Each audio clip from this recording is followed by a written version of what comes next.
A dozen communities in northwest Arkansas are currently under water conservation guidelines. The Benton County Regional Public Water Authority says water use is still outpacing its ability to rebuild storage levels. 5 News reporter Claire Everbach has the details. Bella Vista, Decatur, and Farmington are just some of the cities being asked to conserve water. Residents are encouraged to limit lawn watering between 5 a.m. to 7 a.m. in 20-minute increments and are not allowed to fill their pools. The requests come as extreme heat and dry conditions are keeping water demand high. The Arkansas Department of Agriculture says conservation measures help water systems maintain their supplies until their sources can return to full capacity. While lawn watering may seem like a small part of the bigger picture, the department says it can account for up to 30% of a water system's demand. Excessive water use can reduce water levels in rivers, streams, lakes, and reservoirs, and prolonged low water levels can eventually impact aquatic life. When it comes to some of the region's major reservoirs, the U.S. Army Corps of Engineers says there is still a significant amount of water in storage. The engineers built the dams big enough and the reservoirs large enough to withstand several years of less than average rainfall. So we are very well positioned. This year we had some rain this spring. We were able to capture it and hang on to it. But officials say that doesn't mean that water conservation isn't important. It's especially important to follow the regulations now to prevent even stricter ones later on as the heat continues. At Beaver Lake, covering news where you live, Claire Everbach, 5 News. Thank you, Claire. Today's hearing for the suspect accused in the deadly shooting of LaFleur County Deputy Walker LeMay will be rescheduled. Edgar Lara is charged with first-degree murder and is being held without bond while he awaits trial. He's also charged with 8 counts of shooting with intent to kill and use of an incendiary device. His last hearing on the case was on June 10th when both prosecutors and defense attorneys said they were still waiting on reports from the Oklahoma State Bureau of Investigation. In continuing coverage, we have obtained body cam footage of the public intoxication arrest of Oklahoma's Secretary of State.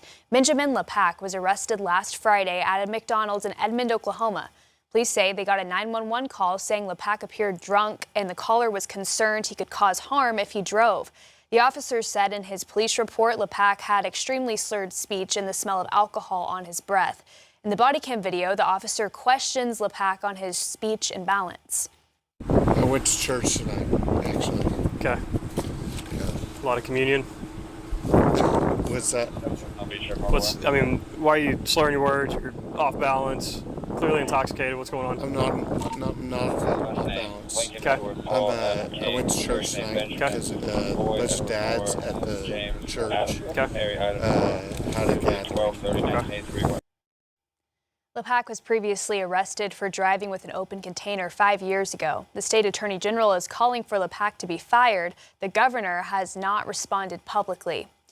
Another lawsuit has been filed against XAI in connection with the Bentonville child sexual abuse materials case. Photographer Russell Bloodworth is accused of using AI, the program Grok, to generate explicit pictures and videos. He was arrested in June. An affidavit says police found 1,700 images and videos in his home and on his phone.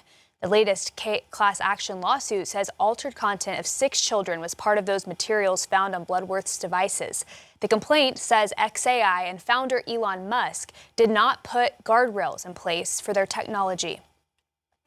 The Arkansas Supreme Court has unanimously dismissed an appeal over the Secretary of State's decision to reject the petition signatures from the group Protect Our Rights. The group submitted more than 108,000 signatures for the Arkansas Ballot Measure Rights Amendment, seeking to strengthen the citizen initiative process. But the Secretary of State's office says the petition forms used a different popular name than the one that was approved. The ruling leaves the rejection in place. Early voting begins today in Oklahoma's primary runoff election. Election day is next Tuesday. You can early vote today, tomorrow, and Saturday. It's from 8 to 6 today and Friday. On Saturday, the early voting sites will close at 2 o'clock. You can find more information about early voting sites on your state election board's website. Fort Smith Mayor George McGill has officially issued a proclamation for a special election for the November midterms. Voters will now get to decide on changing Fort Smith's city form of government. City directors passed that ordinance this week. The city attorney said the group behind a citizen-led petition should withdraw it so that there are not any legal hurdles. Sebastian County will hold its ballot draw on Monday. Overnight, President Trump announced an economic operation against Iran, threatening tremendous consequences for governments and entities that prop up Tehran amid the ongoing conflict. Meanwhile, the president is announcing plans to meet with the leader of North Korea later this year. Jared Hill has more.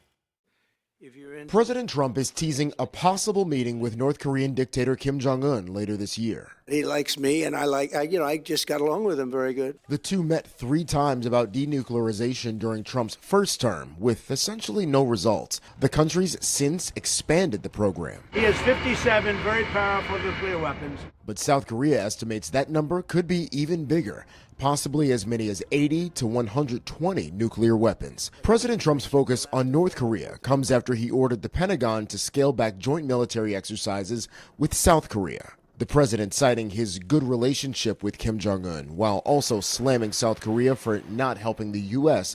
in its war with Iran. I was not happy when South Korea said, no, they're not interested in helping us with the Hormuz Strait. Overnight, President Trump declared a, quote, economic D-Day on Iran, announcing a crushing economic operation on social media to slap sanctions on any country or entity that extends any type of lifeline to the country. We have very draconian sanctions, and we'll see what happens. But for Canada, an economic breather. I think it's a very good deal for both parties.